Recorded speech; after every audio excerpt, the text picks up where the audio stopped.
لك خلص. ولك شو فيك؟ شو فيه؟ يا اخي نمت برا، انقدرت برا وما كنت اخلص، وين بدي نام انا؟ وطي صوت شخيرك.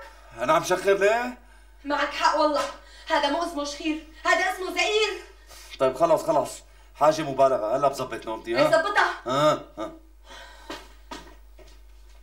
من عالي الى اعلى الى اعلى، بس هي الشغله مو بايده. شو بك انتي؟ لك هي الحاله لما بتتحول لليومي والله العظيم بتجيب الجلطه. لك الناس بتنام على موسيقى هاديه، بتنام على اغاني هاديه، بتنام على فيلم اجنبي رومانسي هادي، ولك يا ستي فيلم عربي ابيض واسود قبلانين، بس مو على شخير. شو بك؟